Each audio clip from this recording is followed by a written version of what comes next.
Assalaamu calaykum dhammaan asxaabta. Maanta waxa aan ka hadli doonnaa filin Maraykan ah oo comedy dharaama ah laguna magacaabo The Truman Show. Soo dhowaada oo si fiican u dhuuxa.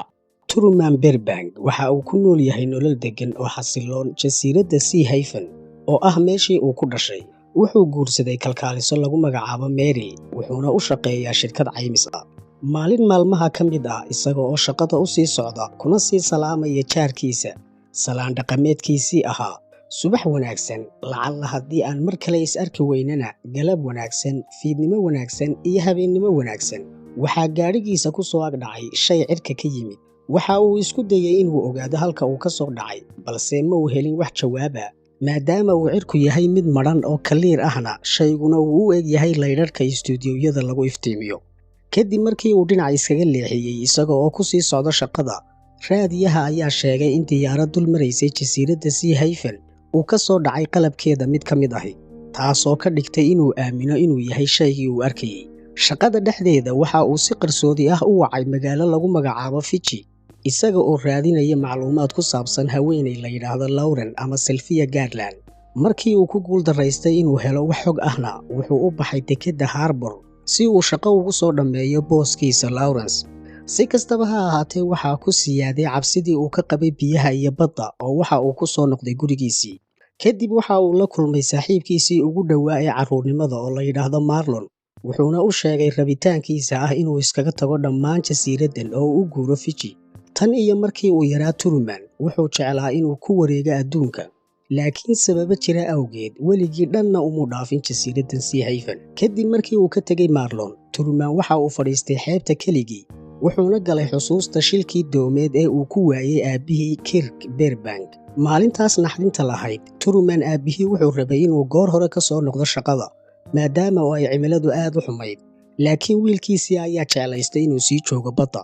Balse duufaan xoog leh ayaa ku dhufatay doontii. Master Burbankna waxa uu ka siibtay doonta, halkaasoo uu ku qarqoomay oo naftiisa ku waayey. Markii uu Truman ka soo laabtay xusuustiisa, waxaa dhacday arrin yaab leh. Roob ayaa soo da'ay, laakiin roobku waxa uu ku da'ayay isaga oo keliya. Isaga oo yaaban ayuu istaagay, balse roobkii ayaa bilaabay inuu meel walba ka da'o. Markii uu ku soo laabtay guriga, wuxuu la wadaagay gabadhiisii Meryl qorshihiisa ku saabsan u guurista Fiji, laakiin way ka diiday fikirkaas iyada oo sabab uga dhiganaysa dhaqaalahooda oo aad u yar iyo qorshayaashooda ah in ay u baddalaan.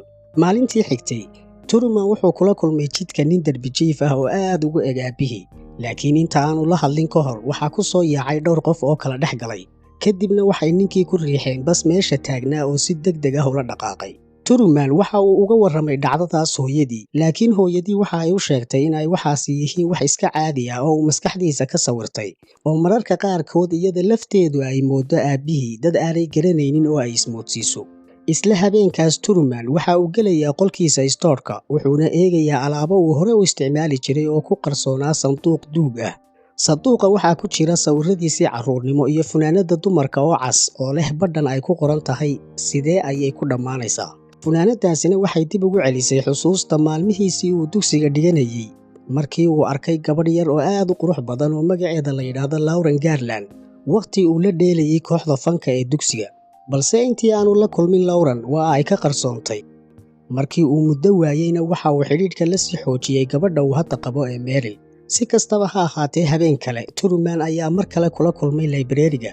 Markii uu u soo dhowaadayna waxa ay u sheegtay inaan loo oggolayn inay la hadasho, balse Truman ayaa weydiistay inay la kulmi karto maalmaha fasaxa, laakiin waxa ay u sheegtay inay iminka oo keliya la kulmi karto.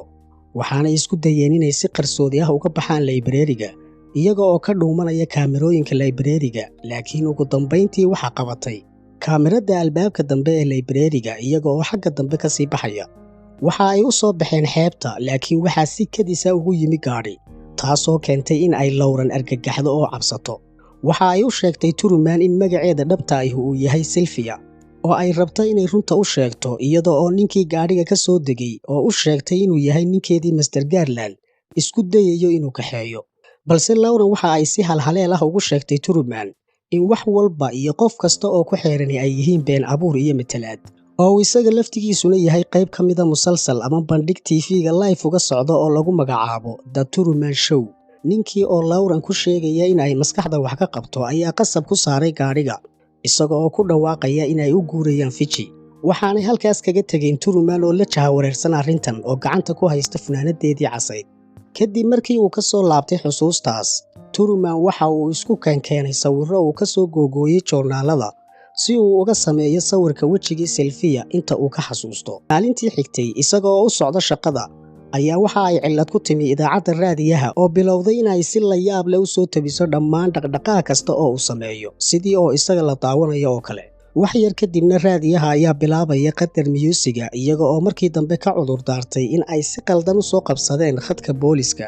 Truman oo khalkhalsan ayaa iska galay isaga oo cararaya dhismo jidka ku yaala, balse waxa uu ku arkay dad aad moodo in ay isaga ilqoodha ka wada eegayaan iyaga oo ka dhuumanaya. Markii uu isku dayay inuu u sii gudbo wiishka, waxa uu la yaabay oo uu arkay wax u muuqda stuudiyo TV oo ay ka buuxaan dad xidhan sameecado oo cunto ku cunaya halkii wiishka ahayd. Inta aanu si fiican u wada fahmin waxa uu arkayana, waxaa meesha yimid nabad sugidda oo ka saaray dhismihii, iyagoo ku eedaynaya inuu ku xadgudbay oo uu iska soo galay. Isaga oo jahawareersan ayuu la kulmayaa Marlon oo uga warramayaa dhacdooyinkan qariibka ah, balse Marlon ayaa meesha ka saaray wax ceeb ah oo u sheegay inuu yahay mala-awaalkiisa. Si kastaba ha ahaatee, Truman wuxuu u sii xaqiijiyey Marlon inuu ka tegi doono jasiiraddan wakhtiga ugu dhow. Marka uu Truman ku soo laabto guriga, waxa uu la kulmayaa hooyadii iyo Meryl oo daawanaya sawirradoodii hore, iyadoo uu TV-gana ka socdo bandhig lagu magacaabo Show Me the Way to Go Home. Waxa ay u muuqataa in qof kastaa si dadban iskugu dayayo inuu isaga ka dhaadhiciyo in aanu meelna u safrin. Truman ayaa si kadisa u arkaya sawirkiisii arooska iyo in sawirka Meryl ay faraheedu isku maran yihiin, taas oo muujinaysa in Meryl aysan u guursan si dhab ah. Maalinta xigta, Truman wuxuu isku dayayaa inuu u safro Fiji, laakiin waxa uu ogaanayaa inaysan jirin wax duulimaada oo la heli karo ugu yaraan bisha soo socota. Kadib waxa uu isku dayayaa inuu bas u raaco Chicago, laakiin baskii ayaa halaabaya ka hor inta aanu xitaa ka dhaqaaqinba boosteejada. Meryl ayaa ka soo laabatay shaqada, waxayna aragtay Truman oo dhex fadhiya baabuurkiisa. Waxaanu u sheegayaa inay agtiisa soo fadhiisato si uu u tuso inuu si sax ah u saadaalin karo dhacdooyinka silsiladda ah ee hareerihiisa ka socda. Waxa uu u sheegayaa inay soo hormari doonaan gabadh saaran baaskiil guduudan, nin ubaxyo sida, iyo gaadhi Volkswagen ah oo huruuda oo kolba dhinac u socda. Waxa uu ku andacoonayaa in wax kasta oo ku xeeran ay yihiin matalaad hore loo sii qoray, balse waa ay ka diidaysaa arrinkaas. Markii ay isku dayday inay gaadhiga ka degtana, Truman ayaa xidhaya albaabka baabuurka oo bilaabaya inuu si kadis ah u dhaqaajiyo gaadhiga si uu u caddeeyo aragtidiisa. Waxa uu u sii waday inuu ka saaro jasiiradda, laakiin cabsida uu ka qabo biyaha ayaa xakamaynaysa isaga, oo wuxuu istaagayaa buundada isku xirta jasiiradda Sea Haven iyo dalka intiisa kale. Balse waxa uu ku adkaysanayaa inuu baxo. Kadib intuu indhihiisa xidho oo uu cagta saaro leewarka, ayuu Merylna ku qasbayaa in ay isteerinka qabato oo baabuurka ay wado. Waxa ay si guul ah uga gudbeen buundada iyagoo safarkooda sii wata, balse waxaa markiiba joojinaya booliska iyagoo u sheegaya in ay wax yar ka hor warshad tamarta nukliyeerka ay ku qaraxday waddada agteeda oo aan la mari karin, waddaduna xidhan tahay. Sarkaal boolis ah ayaana ku amraya inuu dib u noqdo, balse si lama filaan ah ayuu Truman ugu wacayaa magaciisa, inkastoo aanay weligood kulmin. Isaga oo si fiican u fahmay ciyaarta lala dheelayo, ayaa Truman wuxuu isku dayayaa inuu ka baxo jasiiradda, laakiin booliska ayaa xoog ku soo qabanaya oo dib ugu celinaya gurigiisa. Markii uu guriga ku soo noqday, Meryl waxa ay isku dayaysaa inay ka dhaadhiciso inay wax waliba si dabiiciya yihiin, laakiin Truman ayaa ku xanaaqaya. Waxaa si kadisa ugu imanaya saaxiibkii Marlon oo Truman u kaxaynaya si ay iskaga soo baashaalaan. Marlon waxa uu isku dayayaa inuu ka dhaadhiciyo in qof kasta aanu isaga shirqool u maleegaynin, isaga oo intaa ku daray haddii qof kasta matalaad u samaynayo, waa in isaga laftigiisuna uu matalaad samaynayo, laakiin aanu weligii been u sheegin saaxiibkii. Kadib waxaa daaha laynooga qaadayaa in nin lagu magacaabo Christoph uu u soo yeedhinayo erayadan uu Marlon kula hadlayo Truman oo ay dhegta ugu xidhan tahay sameecad yari. Marlon ayaa markaa caddaynaya sababta dhabta ah ee uu u keenay halkan. Kadibna nin ayaa ka soo muuqanaya ceeryaamada dhexdeeda, waxaana layna tusayaa inuu yahay ninkii darbijiifka ahaa ee Truman ula eegaaday aabbihii. Waxaana soo baxaysa inuu ku saxsanaa oo waa aabbihii Mr. Burbank. Aabbaha iyo wiilkiisa ayaa laabta isgelinaya, isaga oo Christoph ku amraya shaqaalihiisii kamaradaha duubayay inay si qurux badan ugu soo dhoweeyaan muuqaalkaas. Mr. Burbank ayaa isagoo ooyaya u ballanqaadaya wiilkiisa inuu u gudi doono wakhtigii ay kala lunsanaayeen. Ugu dambayntii waxaa la inoo xaqiijinayaa inuu Truman yahay xiddiga ugu caansan ee musalsalka live-ka uga socda TV-ga, oo ah kii koowaad ee noociisa ah taariikhda oo lagu magacaabo Truman Show. Truman waxa aanu ogeyn in jasiiradda uu ku dhashay ee Sea Haven ay tahay studio TV oo aad u weyn oo ay dusha sare kaga wareegsan yihiin qubbad ama dhisme aad u weyn oo loo sameeyey si casri ah, loona sameeyey muuqaal aad ugu eg cirka, cimilada iyo heerkulka adduunka dhabta ah. Istuudiyahan waxaa ka howlgala shaqaale aad u badan oo hoos yimaada amarka filim soo saaraha aan caadiga ahayn ee Christoph. Waraysi lala yeelanayo Christoph waxa uu ku cadaynayaa in Kirk Burbank, Truman aabihii, aanu ahayn kii ugu horreeyay ee soo gala bandhigga isagoo aan ka mid ahayn jilayaasha hadda iyo sheekada filimka, oo waxaa jiray isku dayo dhowr ah oo ay sameeyeen taageerayaasha qaarkood si ay ula kulmaan Truman. Waxa kale oo uu Christoph daaha ka qaadayaa inuu hore isagu u dilay shakhsiyadda Kirk si uu cabsida biyaha ugu abuuro Truman, si aanu ugu fikirin inuu ka tago jasiiraddan. Dhashadii Truman waxa uu ahaa ilmo si sharci darro ah ku dhashay, wuxuuna ahaa ilmihii ugu horreeyay ee ay korsato shirkad samaysa bandhigyada TV-yada. Bandhiggani wuxuu socdaa 24 saacadood iyo 7 cisho ee toddobaadka, waxaanu dakhli ka soo garaa xayeysiiska alaabaha. Christoph isagoo ku guda jira ka jawaabidda su'aalaha taageerayaasha ayaa waxaa soo wacaysa Sylvia Garland oo aad u cadhaysan, taas oo ku canaananaysa inuu xabsi ku xidhay Truman ogolaansho la'aan. Christoph waxa uu ku jawaabayaa isagoo leh in dunida dhabtaahi ay tahay xabsiga dhabta ah, halka jasiiradda oodan ee uu Truman ku nool yahay ay fursad u siinayso in uu hogaamiyo nolol caadi ah oo ka madax bannaan rabshad iyo xanuun. Wuxuuna ku soo afjarayaa jawaabtiisa in Truman uu xor u yahay in uu ka baxo marka uu runta ogaado. Maalintii xigtay, Truman waxa uu u muuqdaa inuu dib ugu soo laabtay deganaanshiyihiisii caadiga ahaa, laakiin waa keligii oo Meryl waa ay ka tagtay guriga dhaqamadiisa qallafsan dartood. Xafiiskii shaqada waxaa lagu barayaa shaqaale cusub oo la yidhaahdo Fifin, oo uu Christoph u soo magacaabay in ay noqon doonto lamaanaha mustaqbalka ee Truman. Habeennimadaas, Truman waxa uu ku seexday sariir macmal ah oo taalla qolkiisa fadhiga isagoo hawl qorshaysanaya. Dhowr saacadood oo dhaqdhaqaaq la'aan ah kadib, Christoph ayaa aad u welwelay, wuxuuna amar ku siiyey shaqaalaha studio-ga inay wacaan telefoonka Truman. Si kastaba ha ahaatee, Truman muu qabanin telefoonka, wax dhaqdhaqaaq ahna muu samaynin haba yaraatee. Christoph ayaa markaas u soo diraya Marlon gurigiisa isaga oo wata dhala cabitaana, wuxuuna ku amrayaa inuu toos u galo qolka fadhiga. Laakiin waxaa qof kasta ka yaabiyey markii la ogaaday in Truman uu ka maqan yahay sariirtiisa. Kadib, Marlon waxa uu daaha ka qaadayaa dalool weyn oo ku yaalla gidaarka hoose oo dibadda u bannaan.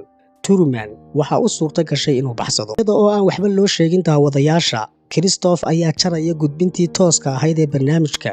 Markii ugu horreysay abid, joojinta gudbinta bandhigga caanka noqday waxa ay ku abuuraysaa mowjado cabsi iyo isweydiin la dhammaan adduunka oo dhan.